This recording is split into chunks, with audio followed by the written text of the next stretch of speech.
Here we go. I think we're live. Live and direct. Yeah, we're live. Oh my gosh. Well, here we go. Oh wait. Let's start that over.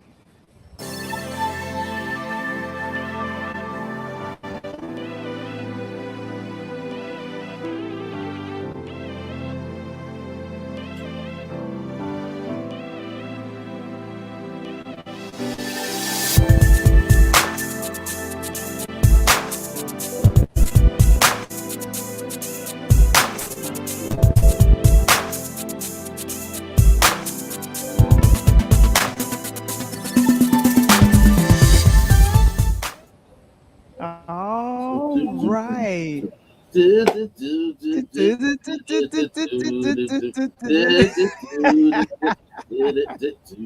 Oh my gosh. I love our theme. Michael loves our theme too. Oh my Love that gosh. thing. Look who's here. Kevin is here. Thank you so very much. Woohoo! Greetings, salutations. Yes. What's up, Yes. Mr. Springer? Good to see you. And of course, before I get Springer. going, Kevin. Kevin. Kevin. Kevin, before I When you get say going. Springer, I gotta do the chant. So, this episode of Talk on Tuesdays is brought to you by NBN's African American Historical News Journal. Give the gift of knowledge as the Drive for Five starts now. I got my five, and I invite you to get yours. Go to nbnconnect.com and type in interludes because, we get credit for that. As a We got referral, five on it. get your Get five. five on it. Uh. That's kind of how that goes. But Boy, that's Michael, it. how has it been? How has it been with you? It's been nice. uh I guess the last today's Tuesday because it's Today's Taco Tuesday Tuesday. and it lose extra, right? So the last 4 days have felt like 4 weeks. I've Oh never been no. so tired in my life because I've been working and then working to help make up for people who haven't been working because they either could not or they should not. Either Oh, they you had people call out? oh definitely they either had it or they were in contact with somebody that had it, a close proximity, and they had to quarantine, and it just kept going, just so much. No. Hey, It's hey, Augustine. hey, you guy. Yeah, what's going on, man? So yeah, He has Augustine has a question for you. Are you of course smoking, I man? am. I'm hot. It's so hot. I'm Hot, burning up. Hot. hot, hot. That's It's so right. it's so hot. I'm burning up. Yeah. It's I, incense. it's something simple. It's something Incense. innocent. Yeah. It's nothing too. Incense. Incense. The thing that you used to buy at the dollar store, but you can also purchase for like 12 times as much at Whole Foods. That's what it is. Exactly. Keeping it Exactly. nice and fresh. Fresh. Ha.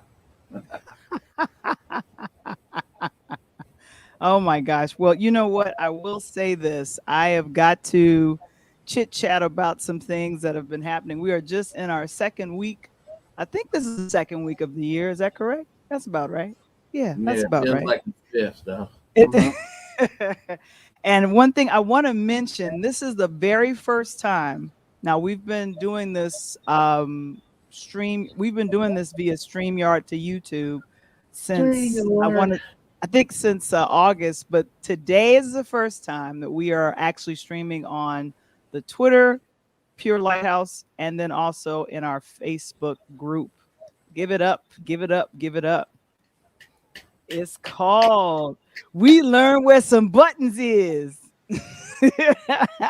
Another one. Well, that's hey, you got an education. You better put it to use, right? I know exactly. So NYU's I'm finest. yeah. So as we have it right here, there's someone asking from Facebook, "What is that, Michael?" Just trying to figure out what you got. Ooh, my question is, Who are you, Facebook user? I know we don't know who it Yeah, is. I'd like to know who you are. I know. There's Facebook users, and then there's I know. other And users. we got a request for what we're doing. Jury, that's our in-house comedian. We love Yeah, Jury. Don't we love Jury, Michael? I do. I love jury more than jury duty. Yeah, definitely. So she's Congrats. She said inquiring mind. So she wants to go into your mind. Ooh, that's dangerous. Wow. She wants to inside your mind. Don't get lost. to Very get easy so to get lost. dangerous. That's right. That mind palace has trap doors there. Be Oh my careful. gosh. Well, I Yeah. So wanted I guess to, you got to book some time with jury. So that'll yeah, be good. definitely. Yeah, but wait a minute. Jury is asking. She's still trying to figure out what the smoke is, bruh. The instant peppermint. I mean, I don't in cedarwood. A Cedarwood lot of sweet. people really want to know what it is. That's what it really is. It's cedar wood. That's good too. I and love it. It's a and beautiful look what smell. look look what. Sage is supposed to clear you out. Mhm. Sage is supposed to like refresh, but sage smells like butt. I don't know if you smell sage I don't. burning. Yeah, I don't know what it. But Kevin is It's saying not. It's not. elbow cough. Well, it's also in preparation for the NFL playoffs, which will lead to the Super Bowl, and we'll have a smoking Super Bowl halftime show. Dr. Dre and Snoop and Eminem and Kendrick, LA. They're gonna represent LA to the finest. California love, buddy. Boy, so much California going on. love. There's things going on in sports. There's things going on on the silver screen and on the little Mhm. screen, right? Things that are both entertainment and educational, right? Oh, very much so, very much so. And I definitely want to chit chat about this, which is the six-part series that's coming on ABC this month, Is it six and parts to it? it's I think so. I know there I was think three part. I know I read it was like a three-part series. Is it mhm. more to it? I believe so Well, tell because me about it, man. I listen. well, they showed the first two, and this is a great Okay. looking cast. We reviewed the Yeah, two documentary good on looking Tina things. Turner. Do you remember us reviewing the documentary on Tina Turner Yeah. on Yes. HBO? Right. So toward the end, they talked about the show, and the young lady portraying Emmett Till's mom here is the woman who won the Tony Award, Adrian. What is her name? I'm Warren. looking for Warren. Adrian Warren. She won the Tony for portraying Tina Turner. So she is um, now portraying Mamie Mobley, and this is Emmett Till's mom. And this is a great cast, and she does a great job. This was the first, so the first two episodes aired on Thursday, and I believe they're going to do. The thing of it is, it's going to be showing in three parts, but it's actually 6 hours. That's how it was explained to me. It's 6 hours, but it's three parts. So that's the great thing about that. So, and actually, I'm going to pause here. This is the actual Emmett Till and his mom. And Yeah. this story is so significant. And it's also one of the articles that's in the African American News Journal that we're promoting on here. The Oh, okay. Yay, there you go. You Okay. gotta put this in there. But the thing of it is that they both were from Chicago, and there is a street here in Chicago, 71st Street, that has been renamed Emmett Till Way, I believe, on 71st on the south side, because um mom she was thrown into activism because of what happened to her son. And so I'm excited about this series, and the thing that I'm very moved by is that we have women directors on this, and Gina Okay. Prince Blythewood. You remember Gina Okay. Prince Blythewood? Yeah, and Good. oh gosh, let me look for her name. I hate when. Okay, yes, Tina Marbury, Julie Dash, and Kazi Quasi Lemons. They'll be the Okay, woman well, then when director. is the Julie Dash? When does the Julie Dash episode air? Has that aired already? That hasn't aired yet. Okay, Gina so I'll Prince. get to Yeah. watch that one. Okay. Okay. Okay. Yeah. So this was, I'm really excited about what is, Is this a uh, safe space? Val? what do you mean? Is Is this a between safe me and you, is space? this between me Yeah. and you, is it a Can I safe can I space? can I speak openly? May I? Yes, If you it's can okay. speak openly. There you Okay. go. If There this is you a go. safe space, and I like to speak openly. Okay, go ahead. As a cis heterosexual male, may I speak openly for just a second? Okay. I can't watch this. Okay. Okay. Okay. And let me tell you why. Can I tell you why? Okay. Okay. Okay. Because Adrian Warren is starring in it. I can't watch this. I'm supposed to look at Adrian Warren and think that that is Mamie. Yeah. Okay, I can't do it. She's too pretty. When I look She's at her, too pretty. she's too pretty for Wow. me to like focus in on anything else other than looking at her. And I know she's immensely talented. We talked about Tina Turner, the Tina Turner musical, and I want to see that. I'd love to see that. Uh, she's gorgeous. She's too And pretty? I oh God, yes. Oh my God, yes, yes, yeah. I mean, I need a scar on her or just something but just to like I distract me from that. Yeah. but she Wow. but Goodness. the original is she's pretty. Okay. She's gorgeous. Okay. You're talking about the real life person. Yes. Yes. Mm, mm, Not really? not the same. It's not the same thing. Okay, It's it's a not the same. different type of pretty. Okay, okay, There, guys. there's something to that. Now, I'm saying so. There are people where you see them and they're character actors who don't have that Hmm. right. So you see them, they kind of like blend into the story. We talk about those people a lot, right? There's some of the better actors. They're not really leading actors. They just kind of they have these roles and they help to kind of get ground a story. She stands out way too much to me visually. Okay. She is striking, and that's part of it. The other part of it is I don't think this is for me. Like Okay. I enjoy history and reading about and learning about history, but I know this already. Like Okay. I don't think I'm the audience for this. This is for people that don't know the story of Emmett Till, not familiar with it. You know the story very well. Both of us do. Kind of growing up here, you Yeah. know he was. We know about the funeral, the casket, why it was important, where it was. That funeral home became famous because of that as an African American business. The jet cover, like we know this story. Yeah, we do. So when you watched it, if I might, did you learn?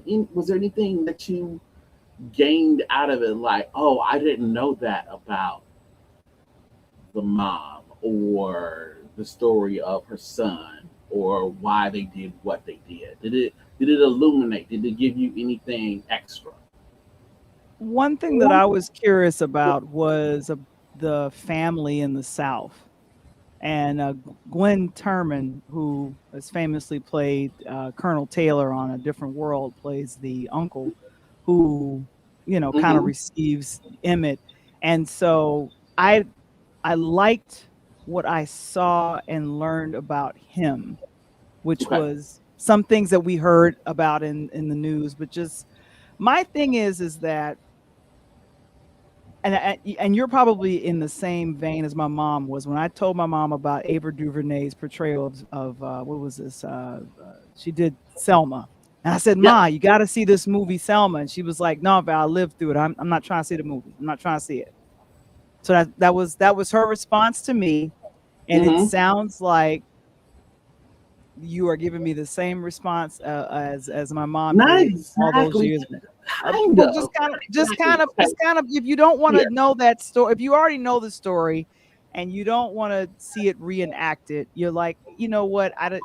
It's too much. It'll take me there. I don't want to go there. So No, I don't mind that. One, I'm telling you, it's hard for me to take me there because I keep looking at Adrian Warren like, oh my God, this woman. you're distracted by her beauty. I'm not That's a distracted good by thing. beauty. No, it's Okay. not.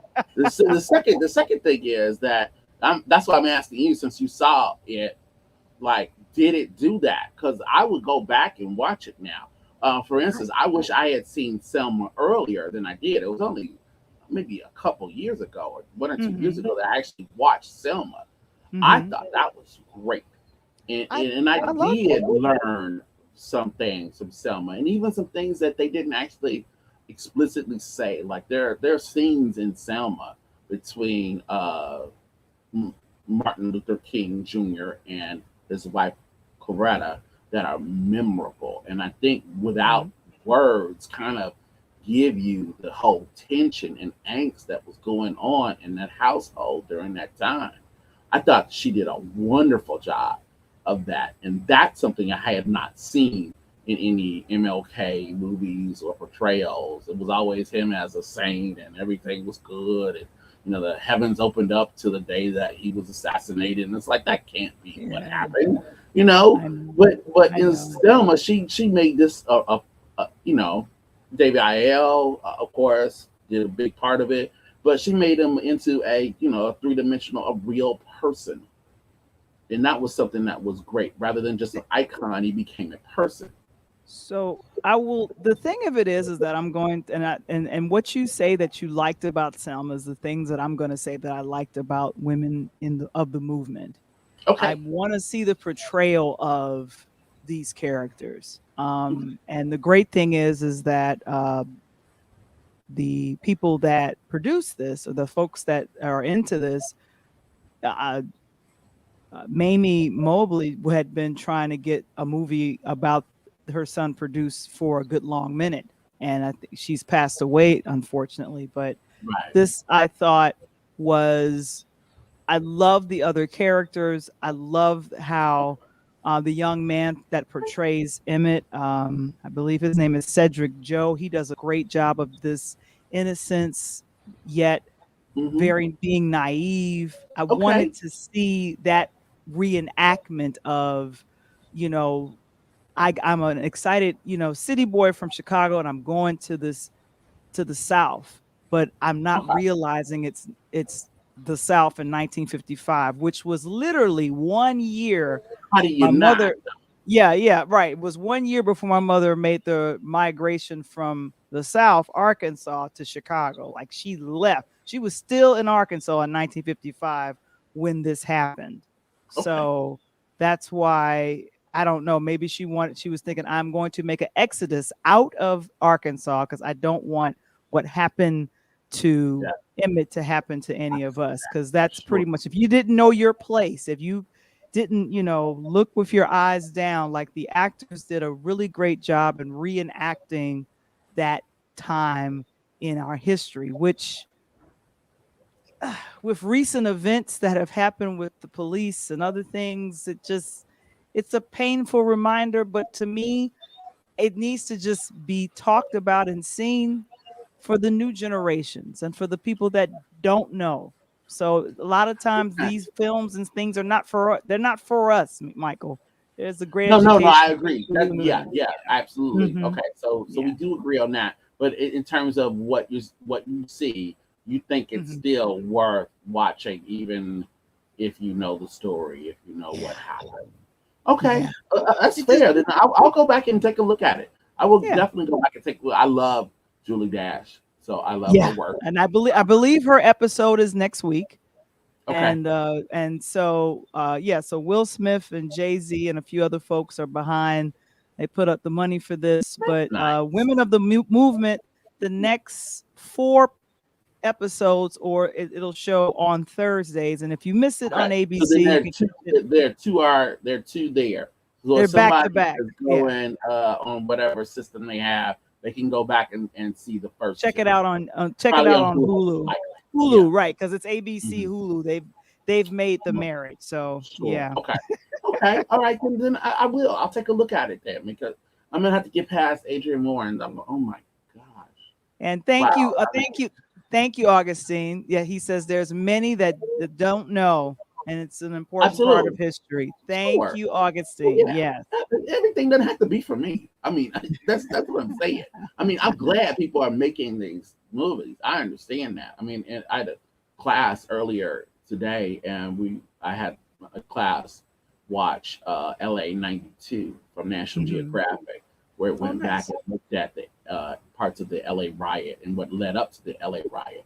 Because a Mhm. lot of people just kind of dwell on Rodney King as kind of being the powder keg to that riot. Also, even Reginald Denny, but they forget about Mhm. Latasha Harlins and her case Yeah. and how painful that was. Just the slap in the face. When you go back to that language, people were saying in so many words that our lives don't matter. You don't think our lives matter. Hence, what we would find, 40 years later with the whole, Black Lives Matter movement, right? Right.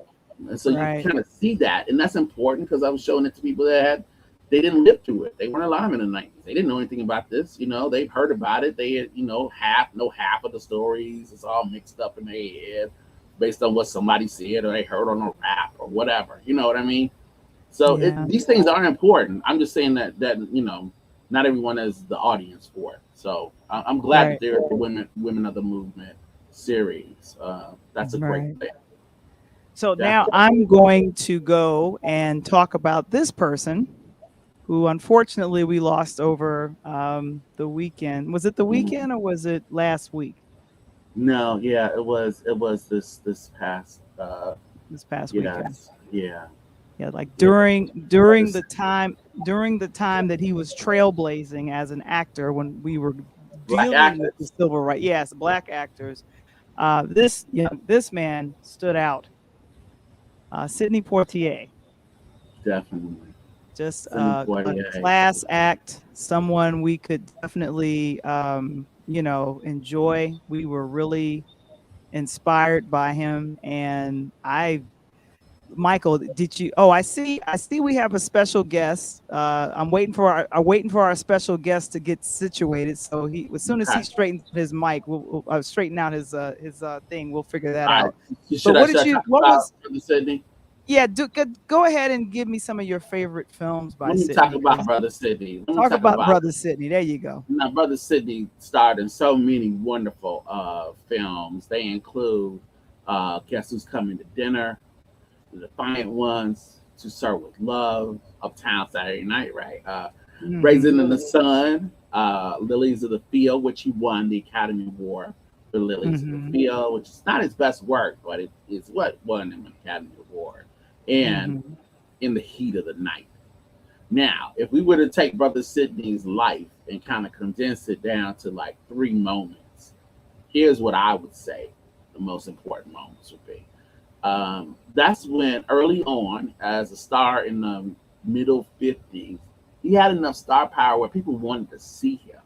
And so, because of that, he began to become one of those first actors to kind of use fame in a way to promote things that he felt strongly about.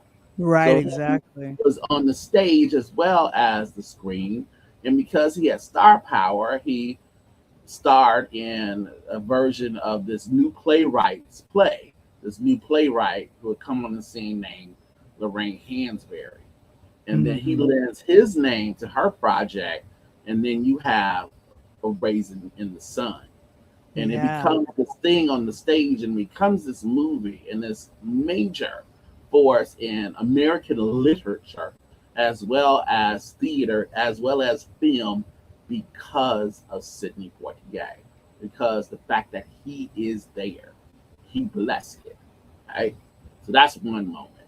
Then in '64, never forget Sidney Poitier in that tux, that white shirt, and that white tie, bow tie on the white shirt with his Hmm. Academy Award, just looking just dignified. I mean, just the epitome of grace and class. That's what he represented. I mean, on so many different levels. Just style, just you know, charisma. He had it all. And then, very important, the Sidney slap. The Sidney slap is one of the more important moments in cinema. Okay. You know what the Sidney slap is? I have no clue. Oh, you're talking about what happened. Oh, definitely. Oh, Definitely. yeah. I'm talking about that in the heat of the night. Yeah. Virgil Tibbs is doing his investigation. He's running around with this police officer who is racist at his core. He's walking around. He's doing what he does best, and he interrogates someone, and that person, that white man, that old white man, slapped Sidney Poitier as Virgil Tibbs across the face, and within a beat, just like a reaction, just like the doctor hits your knee and you kick up your leg, pat right back in his face. Wow. He just made writs fly everywhere. It was just crackers just falling. Smack! Sidney Poitier, whap! Right back at him. It was the slap heard around the world. There are black people, and I can tell you that older than us, that can tell you when they saw that slap and what it meant to see that slap. I was watching TV, and it already crossed my mind, but I saw the brother on CNN. You know what I'm talking about, the one that comes on after Anderson. He's on there with Spike Lee, and I don't know if they said a complete sentence, Val. I don't know if they even uttered a complete sentence. Okay, they just started talking about the slap, and it was just like shorthand. They were finishing each other's words. It was just like they just had a moment. It's like, oh my God. And then you know what? Don, to his credit, he's like, Spike, let's see it again. It's read it again. Okay. Because it meant so much to lack humanity, dignity, to be called so many names, and even some of the names he's called in the movie, in the heat of the night.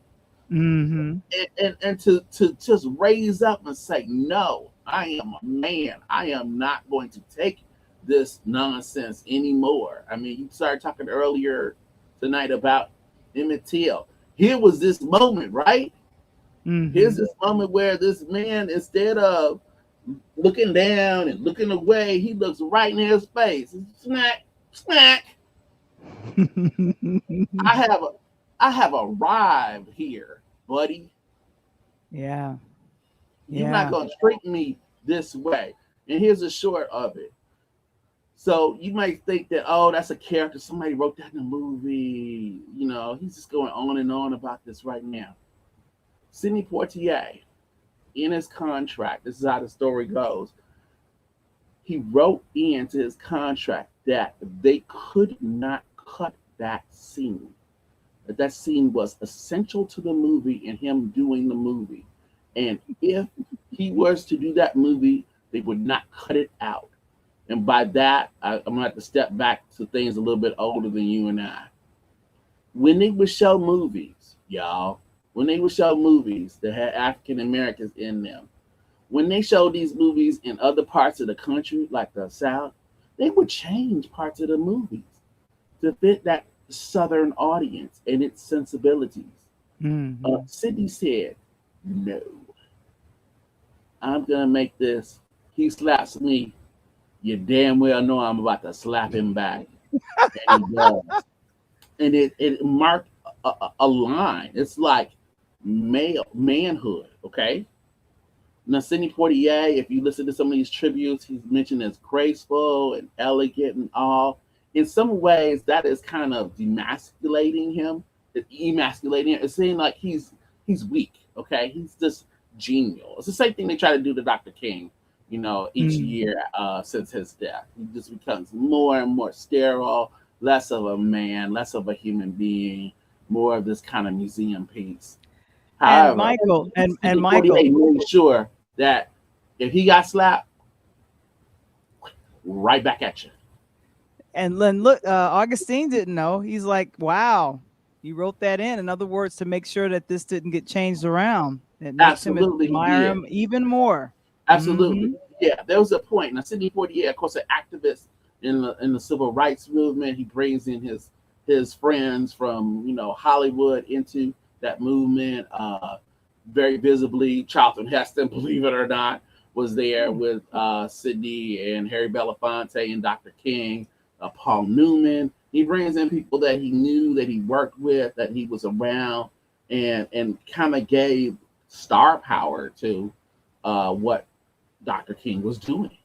And that's because of Sidney Poitier. People wanted to hang out with Sidney Poitier. I mean, one of our former presidents, President Obama, you put the two of them in the room and one person is starstruck. And it ain't Sidney. Okay. And in fact, let me pause you right There it there. is. So this There it is one of the pictures that I made sure that I got. I believe this happened in the first, his first Yeah, it's one of term. the first things Obama did. Yeah, That's that's one of the first things 2009. Obama did, to give him It the is of 2009. And Medal of Honor. absolutely. And Absolutely. Because when you're this, talking about being heroic, yeah. being a role model, Sidney Poitier was not just a role model for Black actors. He was a role model for men, period. And not just African American men, for men. The roles that he chose, the things that he did, the way he carried himself, it was something to behold.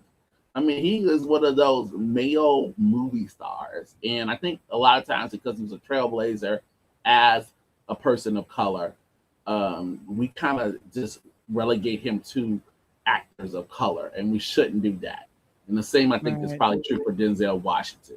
Yeah, he's more than that. That's part of who he is.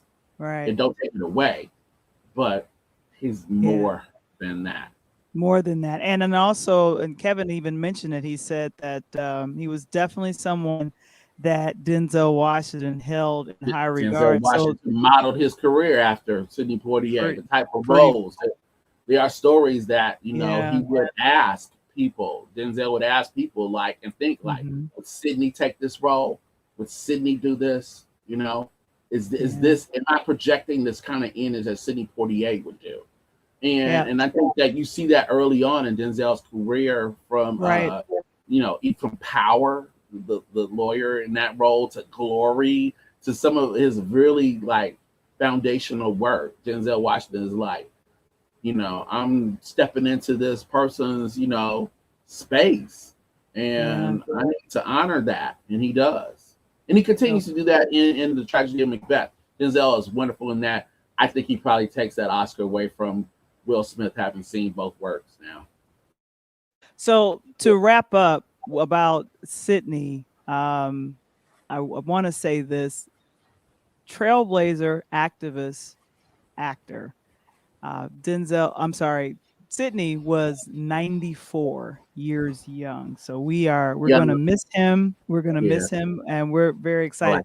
I'm going to pivot a little bit and bring on one of our Word of 2021.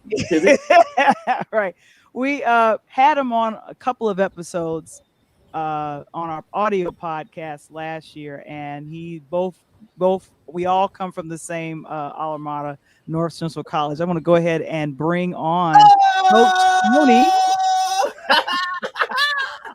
Hey, Mike, you should have told me, man. We was smoking cigars tonight. I'd have had mine, man. You got the big boy smoke going on, man. I got the incense going. I'm trying I see you. Got the good smell. I smell it over here. It's smelling good. I'm taking it all in. I'm taking it in, man. All right. Yeah. Definitely. Hey, before we're gonna get started here, I want to send out a super shout. Speaking of pivoting real quick, I want to say my blessings go out to my fellow North Central Cardinal basketball guy, and August James passed away yesterday. Augie was a very good friend of mine, very good friend of a lot of guys on the campus at North Central. Very funny guy, upstanding, outright. Came out the class of '88 with Michael Drew, Dave Soliday, and the guys, Curtis Hudson and the guys. And so I just want to, make sure that we acknowledge him, and a very good friend, and and the Cardinals make sure they acknowledge the passing of August James. Wow, thank you so much. And Kevin's is welcoming you back to the stage here, and we're sorry to hear about that. How young was he? I want to say Augie was 56, 57. Okay, Ooh, yeah, Yeah. wow. young. Yeah, but very young. If I want to do this really quickly, now that I have you here, and I know I want to talk about sports, but were you a fan of Sidney? And then in the chat, guys, if you have a favorite film of Sidney Poitier, put it in the chat. What did you think of Sidney, Coach Tony? I'm like Mike. You know, I like to smack in the heat of the night, man. Smack. Hey, the old Ice Cube gonna smack me, and I'm gonna smack you back, right? Back to back, right? Definitely. Yeah. But I think he had so many movies, countless. You know, I say, you know, both he and Cicely Tyson.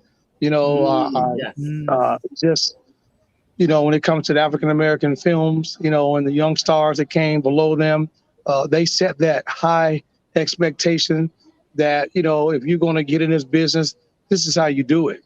And you're going to do it the right way. And Mike, I think you pivoted right in terms of Denzel, because after that, you know, everything goes what Denzel does. And don't forget my man Samuel Jackson. But when it comes to Sidney Poitier, I mean, I don't think there's any male Black African American actor has done it any better than he did, especially during the time that he had to get involved on the screen. You know, he had to do it, like you said, you know, Mike, during a time where racism was at its best in this country, and there was only a handful of guys, or a handful of us really, that was really even in a position to make money, and he was one of those that was allowed to do that in a significant way. Yeah, and he pushed that, and the thing that I know Valarie can speak to, he did it not just in front of the camera, he also went behind the camera, directed, produced. I mean, he contributed in that way as well, and that was something even more difficult to do as an African American in Hollywood. Yeah, but I was very remarked by just how elegant. It's like it was class brought to he would do in any film that he participated in, even the ones that were comical. I want to mention a couple of the comedies that he did in the 70s, kind of in that Black exploitation time, but it was classy because he was in it. What was the name of the film that he was in with Bill Cosby? I'm not remembering that, Michael, off the top of my head. That Do you was remember hilarious. Coach? Oh God, what's his name? I can see it. I've seen it 100 times. Don't you see the poster? Because I remember seeing the poster and all that, and I'm just like, oh my goodness. Bill had the big afro with the laid back leather jackets. Yeah, exactly. Exactly. Oh God. Yeah, because I can't think, but that was definitely one of the best movies. I'm telling you, that was hilarious. Yeah, so we really miss him. Now I'm gonna ask you some sports questions. Oh wait, I think that was it. Kevin says Uptown Saturday Night. Was that it? Uptown Saturday Night. That's exactly what it was. There you go, baby. Mr. Springer, we always appreciate you. Now, Michael, I don't know if you wanted to ask about this, but here in Chicago, talking Chicago sports, there's been a shakeup with the Bears. They got rid of their coach. They did, and we could easily talk about that. Hey, don't forget they got rid of the general manager too.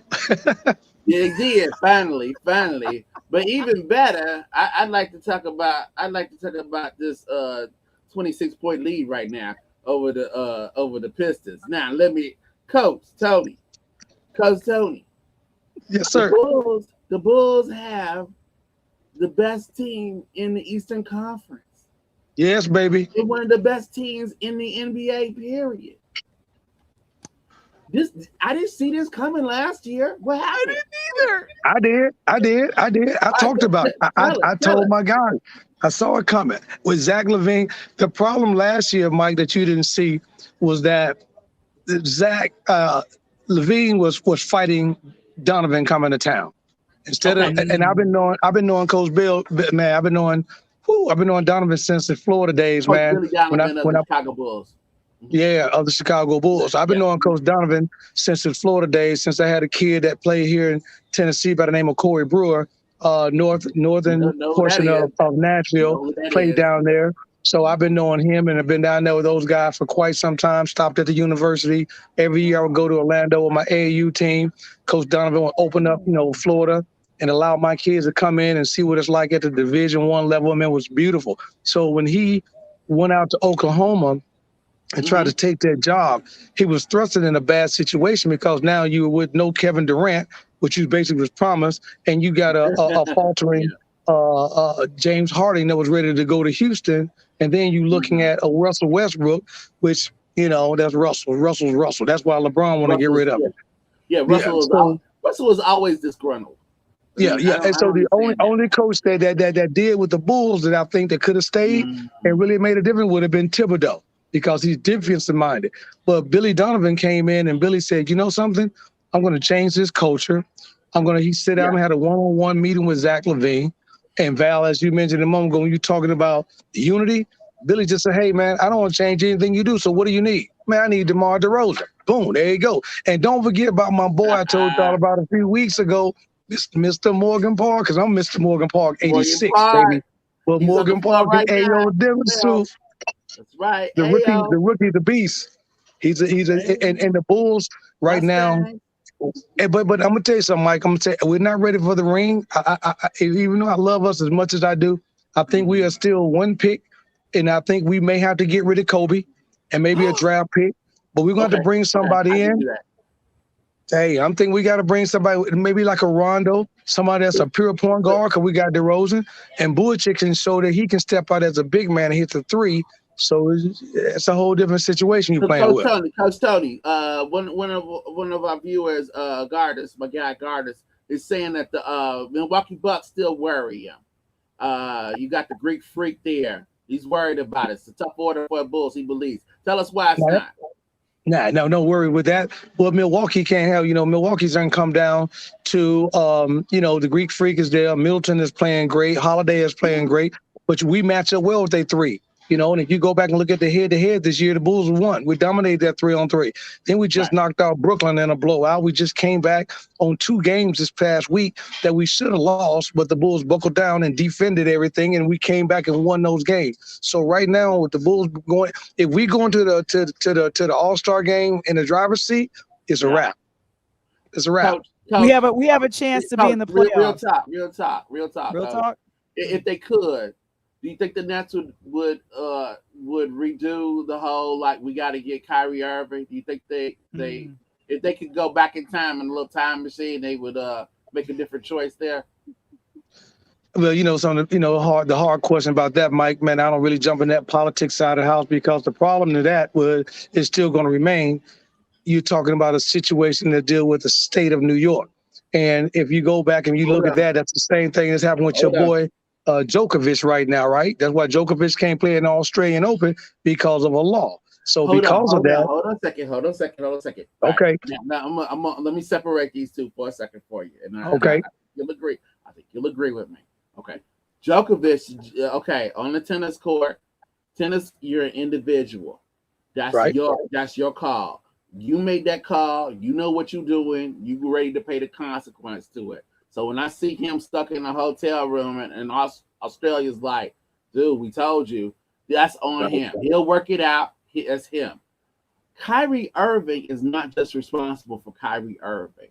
He is part of a team sport. He has other individuals there who are depending on him, who have made choices in their life to be on a team with him, thinking that there's no way we're unstoppable. We have championship on championship, just like when LeBron went down to Miami, ring after ring after ring. We need to be in the championship game every year. So that was the expectation going into Brooklyn. So it's not as though it's just Kyrie can just take care of Kyrie and act as an individual. Because I would extend that same to Aaron Rodgers. Aaron Rodgers is not playing an individual sport. He's on a team sport. So he has to think about everybody else. And I don't know. I mean, sometimes people talk about team players and what they do on the court. But what you do off the court affects you as well, doesn't it, Coach? Oh, yeah. I mean, that's big time. And here's the bigger picture to that, Mike, you need to draw. Val and I talked about this in the summertime and in the fall, and dealing with my girls and so forth and so on. You got a lot of these young players that look up to these NBA guys, look up to these NFL guys, look up to the craziness that what happened with the Antonio Brown situation. And then these guys, these young guys think they can emulate that and they can't. Why? Because these pros are professionals making millions and these young guys on scholarship. That's a whole different ballgame. So if you had to go back to the question you were talking about with Kyrie, I think that would the Nets not do the that deal Brooklyn again? Nets. Would they I do think it that again? Kyrie would have. I think Kyrie Mike would have done the situation differently. I don't think I think Kyrie, if he really would have bought, because you got. Let's go back further than Brooklyn. Let's go back to Miami. Anytime that Kyrie feels threatened by his position or something, he wants change. When he did that in Cleveland, he wanted change. He wanted out of Cleveland. Boston. He got out to Boston. What happened with Jaylen Brown and them boys coming in the door? He wanted change. He got out of there. Then he didn't want to go to L.A. because L.A. was going to get Russell Westbrook along with him, so he wanted change. So then he gets to Brooklyn and said, okay, I'll get back to my boy Durant after you just dogged Durant out when Durant was in Golden State. Now you want to play with him. And now, then it's come. So I think that Kyrie's put that target on his back and, and unfortunately it's caused his teammates, and his whole franchise a situation. Now, me being a true Chicago guy, tough love, baby, because the Bulls are rolling. So you got to pick up your handkerchief, drop them tears. You got to do what you got to do. This the pros, baby. Look, and I'm appreciating all of these wins, Coach, because I was with them last year and the year before, and I watched the Bulls take 15-point leads into the fourth quarter and lose by 8, right? Or lose by 3, and I'm just like, I can't keep doing this to myself. Yeah, it's very heartbreaking. You gotta win. You can't give up the lead at the end of the game. And I know what you're saying. We had one All-Star, right? And that was it. Right. And there's only so much he could do. And he got tired and we lost at the end of the game. And now we got more. We got firepower. You got to defend positions now. Now you got to defend positions. Now you got to be in a situation that not only do you got to stop a Levine that's coming, you got to stop DeRozan, who does what the heck he wants to do. And then you got a big man in Vucevic who can step out and shoot the 3. So now you just expanded the paint. So now you giving DeRozan and Levine the opportunity to make backdoor cuts. Now here comes the young man, the South Sider, and Ayo come in. He playing lockdown defense. You see how he locked down Bradley Beal a few weeks ago. And he came back and they played Boston. He locked my man down in Boston. Then he came back and played L.A., locked him. So you looking at a situation where if Ayo continues to develop, we may not have to go get that other person because he'll move into that slot. Now we got 4. And you got a kid that's in there that's a rookie. All I want you to do is score when you can score, but I need you to play defense. Man, I can buy into that. I'm good with that. All right, Coach. Speaking of pivoting, we're gonna pivot to another sport. We're gonna pivot to the NFL. And as much as I love talking about my team doing well, my Chicago Bulls, and it pains me to say this, but I'll ask the question anyway. Can anybody stop the Green Bay Packers? I mean, this is a year. Yeah, that's a question that's on the floor. I'm about to tell you right now. I'm about to put it to you right now. Put it to you right now. You gonna see me. Why? Because my Tennessee Titans. I know all my boys here in Tennessee. AFC. Number 1. I know AFC rule, but NFC, Green Bay, there's no one on the Green Bay side. After the Antonio Brown situation happened down in Tampa Bay, they're wrecked. That train is already left the station waiting to hit a wall. And then you really don't have anyone. San Francisco is pretty good, but they barely made the playoffs. Then you got what about the boys? Them boys 450 at will. I like that, but I don't think Dallas is ready to play in Green Bay. The problem is the ring is going through Green Bay and is going through 8 or 9 degree, if not below 0 weather, 8 to 9 inches of snow, and you can't play in that. Zach, you can't do that. Dak can't do that. Tom can do that. Tom Brady, I reluctantly say Tom Brady can do anything. Yeah, Brady can do that, and he's shown that. And you know why? And here's why he can do that, Mike. He can do that because of the simple fact that being that he's played his entire career in that situation, it's easier for here's a perfect example. Me and you gonna play 1-on-1. Well, me and you gonna play 2-on-2 versus Val and a friend of hers. And I know her friend is Lisa Leslie, but you don't know that. So it's easier for me to pump you up and tell you, hey man, look, All I need you to do, Mike, is shut Val down. I got Leslie. I just need you to shut Val. I can pump you up to do that. But when you got to come and you don't know the situation, it's hard for me to get my mindset to that level if I never had to do that. And what happens is sometimes these guys psych themselves out. They get ready to go to Green Bay. They don't worry about the Green Bay Packers. What they doing, they hear the weatherman say, hey, we got a chance of 15 below zero at kickoff time, and it's going to get down to 29 below zero, 9 inches of snow. And right then and there, their mindset is not on the game, it's on the weather. And then Tom Brady, and then your boy Aaron Rodgers picks them apart. But then Tom Brady looks at looks in their locker room and it says, gentlemen, follow me. Done. Right. Wow. Hey, I'm gonna throw short route passes. You go break off short. We're gonna run this ball. We're gonna keep it on the ground. We're gonna do that. We're gonna pick them apart. We'll get up top. We can get up top. Go to the end zone. Go to the corner of the end zone, Mike. Fade. Corner end zone. Corner route. And you watch. Everybody's counting Tampa Bay out. And I'm telling you right now, I'm gonna give you my final four tonight. You're gonna laugh.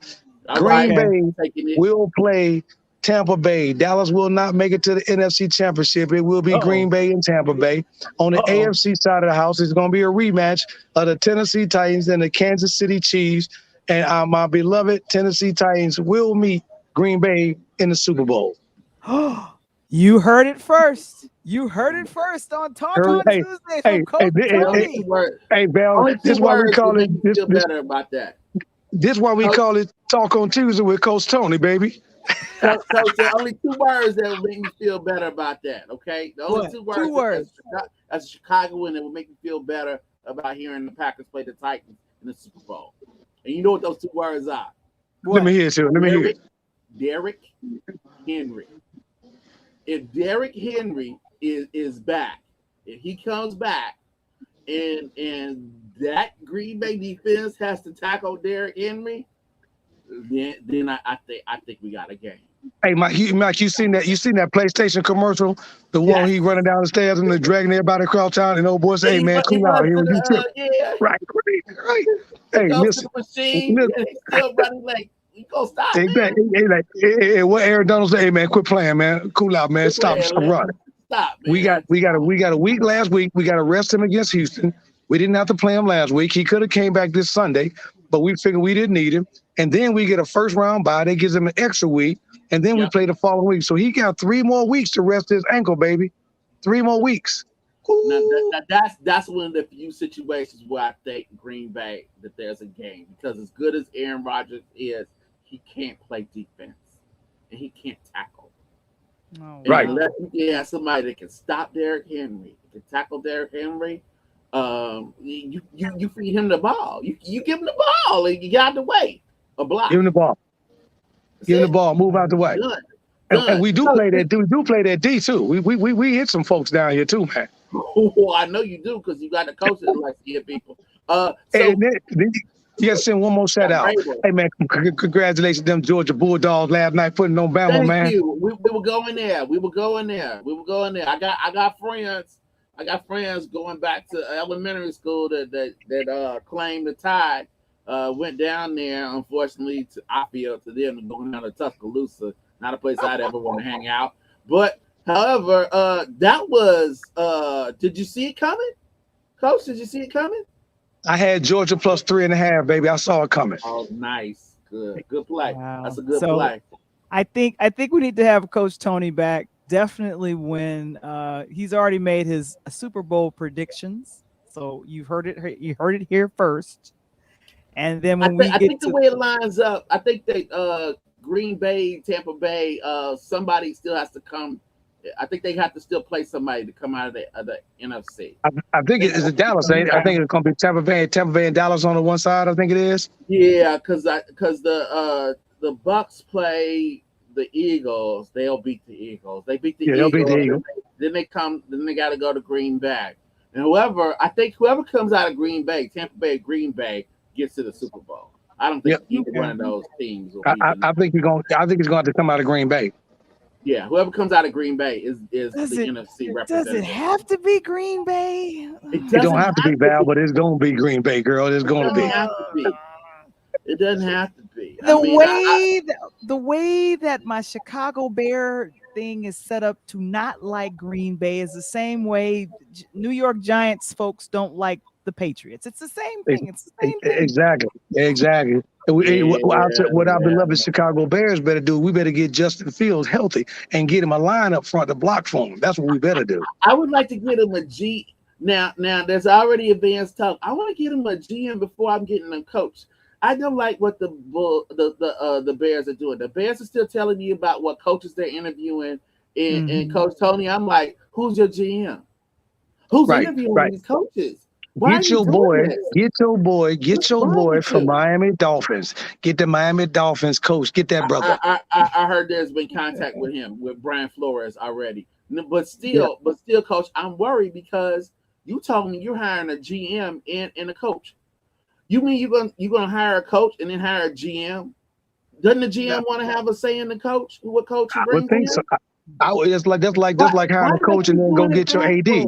That's like getting a coach and go get your AD. You need to get your AD first. Then you let the AD see what kind of coach you want. Exactly. So things are out of order. They should try to get the the top person first and then get the coach.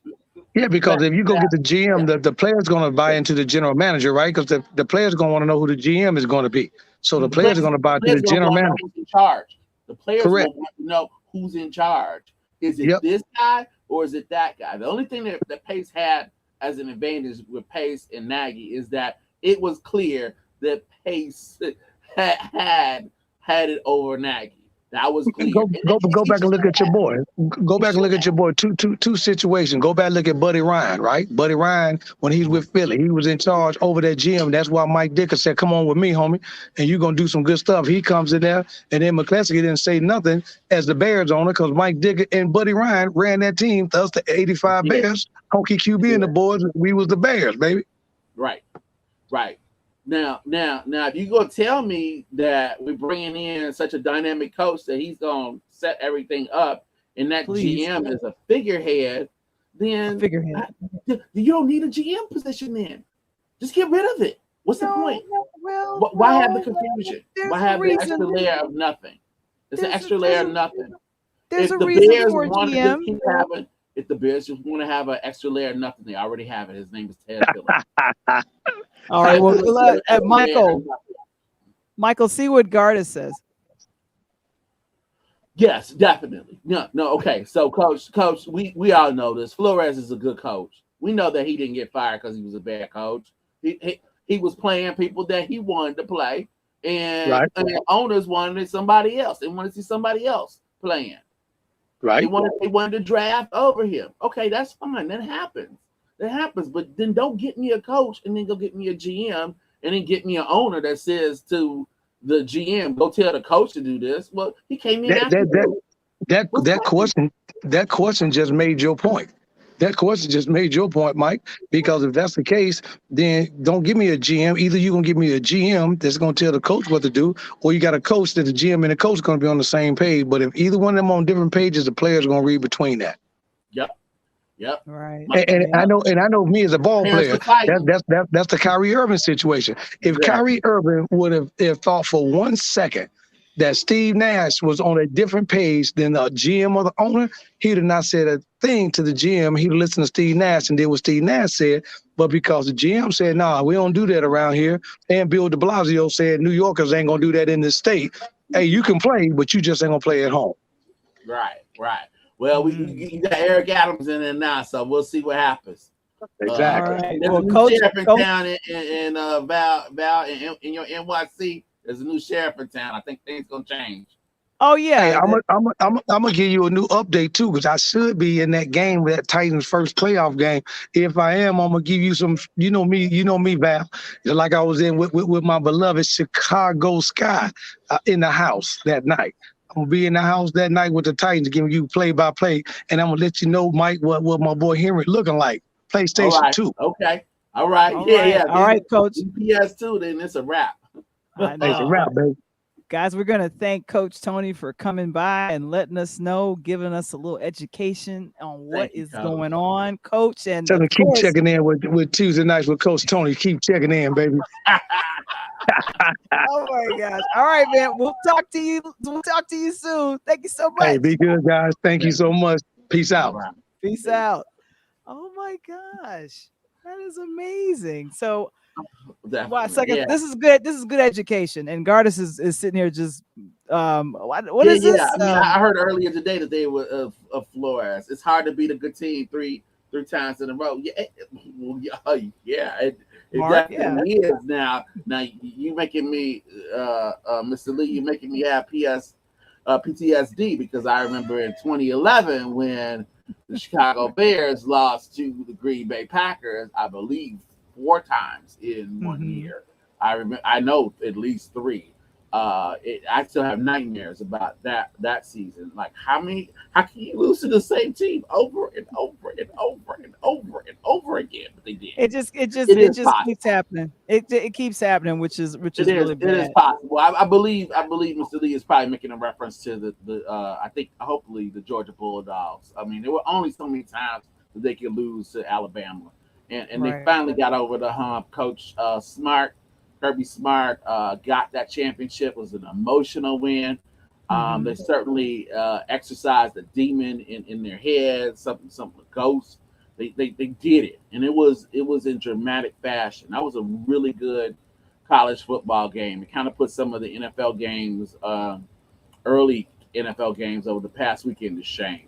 Okay. It was worthy of champions. Those were 2 champions at a high level, Right. doing sports in a really entertaining way. We're Mike. gonna see some great contests coming up soon.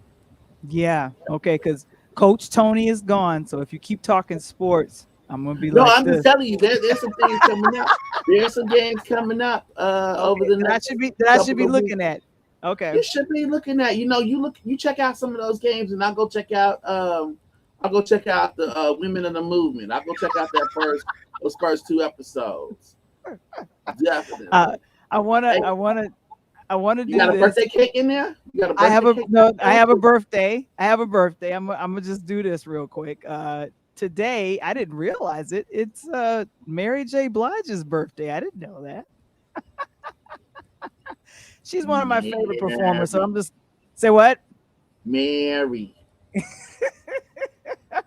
And she is, I think they're wrapping up on Power right now. So that's her in Power doing her thing. So I'm excited. So Mary, we're the same age. So she turns 51 this year. So I'm excited. It's I just wanted to just give her a shout out because of that. And I just Michael, want her to be happy. All I want we all want, is we're for right. Mary to be happy. I wanted to find a love that's right. That would be so sweet. Right, exactly. And then this young lady, we got news that what's happening with this, Michael? Oh, Maya that is the Angelou. poet Maya Angelou, star Hmm. of Poetic Justice with John Singleton. That is the coin. That's valid American currency, and it's not Bitcoin. Hmm. It's U.S. Uh, that they're making those, and should find them in a pocket or a store near you very soon. The U.S. Mint was commissioned to Hmm. make a series of five different coins that celebrate American women, and that's one of them. You got Maya Angelou in the middle. There's Sally Ride, Sally Ride, the astronaut. I wish they had picked an astronaut from Morgan Park. However, they did Yeah, that not. would have been nice. Yeah. There's an Hmm. anime woman who was a Hollywood actress, Chinese American. There's Hmm. Wilma Mankill, who was elected as the chief of the Cherokee Nation, and Nina Otero Warren, who was a New Mexico suffragette. So these 4 very distinguished American women are being honored on the quarter. So before Harriet could get on that bill, Maya got on that coin. There you go. Okay, that We're coin of that excited. crown, right? Very, very, very much so. I mean, so if somebody gives you a quarter and it's got Maya Angelou on it, you gonna spend that? You gonna say that? I think if it has her gorgeous image and Look it at that, says Maya Angelou, you look at that, it's a quarter. I think I'll be saving it. I think. because that bird is in flight. That bird is not caged. Is it? And you know that the cage bird, you know why it sings, right? Sings with a cheerful Yes. trill, a trill. Yes. Yes. So Yeah, I am. You're gonna have to give me a lot of them before I spend Mhm. any of them, because I won't believe it until I have it in my hand. I really won't. Yeah. But And I'm according gonna. to the U.S. Mint, it's out there. It's been shipped and it's on its way to stores and banks, etc. So you will be seeing Maya Angelou on a coin. Oprah's girl, Oprah's friend on the coin, right? My Oh goodness. my gosh. Who Yeah. would have So thought when she was yeah. there So next to Janet Jackson and Tupac that she'd be on American currency? Lord have mercy. I Mm-mm. know. I know. Well, I know we went a little bit over time, but that's fine because we had Coach Tony here, and Yeah, we'll jump on some more topics that we'll be talking about on next week. yeah, and I'll However, talk about some of them tomorrow. of As the bridge to lead into the big drop of the new podcast episode. Mhm. Wednesday, we'll have a little Wamble Wednesday and talk Yeah. about some of that. And what time? What time? And let me do this because we are being seen on Facebook. I want to say hello to Dr. Stephen Jones. He's a former episode. He was a Yes, former guest on our show, Interludes, distinguished guest. distinguished guest. And then You my mentioned other elegance with Sidney Poitier. That was an elegant gentleman. exactly. If ever I've met one over Zoom. Yeah, and I'm looking at Audrey. How you doing, Audrey? She's watching us and waving at us, so that's cool over I'm on waving back. Facebook. But now we have the opportunity, we have the way to show it on Facebook as well as Twitter, and of course, we're still going to ask over here on YouTube. Please hit the like and please share. If you've enjoyed the conversation and everything, please hit the like button and please share. And if you haven't subscribed to our Interludes YouTube channel, please go ahead and do so. You know. So Please, to so please. on the audio podcast, before I wrap it up, Judith Anik Francois, and she is a We she's a Haitian American and she's based here in Chicago. She's got a book called Three Little Princesses, and it's her birthday today. happy She had a book reading. birthday. Happy birthday. I don't know how to say it in French. I wish somebody could teach me how to say it in Lay French, happy but birthday. Lay happy birthday. it's got it's gotta be. But yeah, so the next Little bit now. podcast. Yeah. Thank you so much, Kevin. That podcast will post on tomorrow, but then it'll be Drop. Wamble. It'll be Wamble Wednesday, I'll and leave you right in the after the group, podcast drop. right? So in the group, he will be going live. He'll be his mic will work better than last week. I don't know what happened this week, but A the mic will mic will. sound nice. Check two. Because check one, not so much. Check two will sound much better. So his mic will sound better, and he will be doing Wamble Wednesday. So some of the stuff that we didn't get to for tonight, he'll definitely chat about, and then do some other things. I was interested in hearing about what you were talking about, Michael, but I couldn't quite hear you. So I'll go ahead and help That's you in okay. that regard. We'll talk about a little bit of that. We'll talk about finances, lack Hmm. thereof, as well as I want to talk to y'all tomorrow about my guy, my spiritual animal. I say playfully, the weekend. And the masterpiece Okay. of the weekend has released the best album of this year already.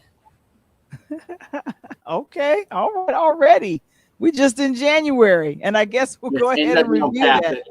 Nothing gonna pass it. It's done. Drop. Go to 2023 for any competition. So anyway, so that um representation matters. The chat with Judith as a Haitian American children's book author. Her Wow. information is right there. And then, of course, this episode of Talk on Tuesday is brought to you by NBN's African American Historical News Journal. Give the gift of knowledge as a Drive for Five starts now. Learn more at nbnconnect.com, and in the reference section, please type the word interludes because then that's so we can go ahead and get that credit. And let me Get go ahead. five on it. $5 on it. We get $5. It's a beautiful Five thing. on it. And that's how it looks. Wait a minute, I gotta go back a little bit. Yeah, that's how it looks right there. The African American Historical News Journal. Put 5 on it, and they're talking to you about Emmett Till, right? It does an article on Emmett Till toward the back. Yeah. So, yeah. So there we go. So anyway, what's your name, Michael?